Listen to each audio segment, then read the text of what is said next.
कोणाचा तरी हट्टा पाहिजे एकच विषय घेता आमच्यावर थोपवताय का ते आरक्षण ज्याच्या नोंदी सापडल्या नाहीत त्यांच्यासाठी हे आरक्षण हे थोपवताय का आमच्याकडे? ही मागणीच नाहीये मग मराठ्यांची पहिल्यापासून मागणी आहे ओबीसीतून 50%च्या आत आरक्षण पाहिजे.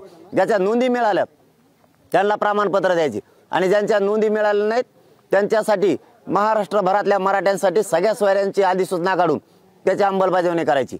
मग अधिवेशन बोलवलंच तर तुम्ही तोही विषय घ्या, आम्ही नाही म्हणत नाहीत, परंतु सगळ्या सोयऱ्यांच्या अंमलबजावणीच्या बाबतची तुम्ही चर्चा कसं काय करत नाहीत? म्हणजे करोडो मराठ्यांची मागणी, गोरगरिबांच्या मराठ्यांच्या पोरांना ओबीसीतून आरक्षण मिळालं पाहिजे आणि तुम्ही आम्हाला दुसरं ताट दाखवता. हे चालणार नाही, अजिबात नाही चालणार. आम्हाला सगळ्या सोयऱ्यांचीच अंमलबजावणी पाहिजे, नसता उद्या आंदोलनाची दिशा ठरवणार आहेत आम्ही. पण कायद्याच्या अनुच्छेद 15(4)(16)(4)च्या नुसार हे आरक्षण दिलेलं आहे आणि हे आरक्षण टिकणार आहे असा दावा सरकारने केला आहे. दावे करणारे तुम्ही कोण?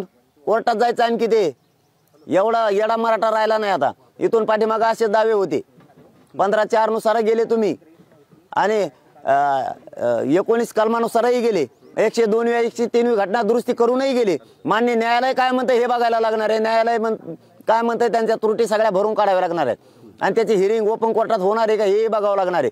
तुम्ही म्हणताल तसंच होणार नाही. तुम्ही मराठ्यांना असे गोड गोड बोलून दाखवणार, मराठ्यांचे पोरं ते आरक्षण घेणार, त्याच्यावरती शिकणार, आई बापा पैसे व्याजानं काढून त्यांना घालणार आणि ते आरक्षण टिकलं नाही की पुन्हा रद्द होणार, पुन्हा मराठ्यांचं वाटोळं होणार. ही कुठली पद्धत? त्यापेक्षा मराठ्यांचं टिकणारं आरक्षण आहे.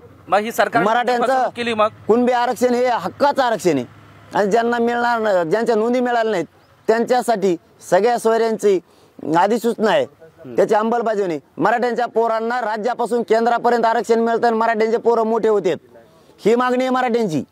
तुम्ही ही मागणी सोडून दुसऱ्याच मागणीसाठी विशेष अधिवेशन बोलवलं आणि तिसरीच मागणी घेतली आणि अधिवेशन यासाठी बोलवलं म्हणून सांगता, हे चालणार नाहीये. तेच तुमची फसवणूक केली आहे.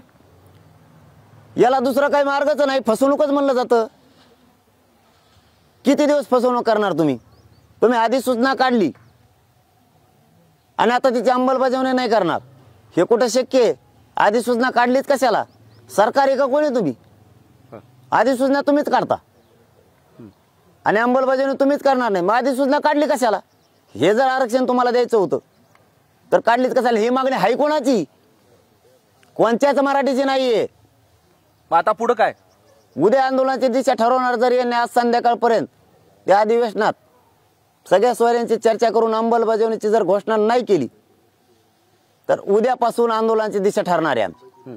आम्ही मागे हटत नाहीत मराठी. आता पण 10% मिळतंय हे काहीतरी पदरात पडतंय असं वाटत नाही का?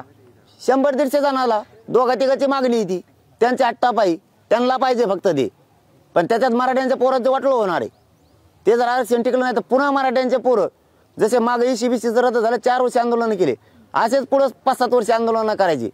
म्हणजे नुसत्या आंदोलनातच वय निघून जाणार. त्यांना नोकऱ्यांचे अधिकारी होणार का वा? इथं आमचं टिकणारं आरक्षण आहे हक्काचं ओबीसीतलं, त्या आरक्षणाची अधिसूचना तुम्ही काढली, त्याच्याबद्दलची अंमलबजावणी आम्हाला पाहिजे, बाकीचं आम्हाला काही कळत नाही. पण हे टिकवणार असं कायद्याच्या चौकटीत असलं आरक्षण देणार आणि टिकवणार असं सरकारने सांगितलेलं आहे. अरे पण आम्हाला नाही ना पाहिजे ते.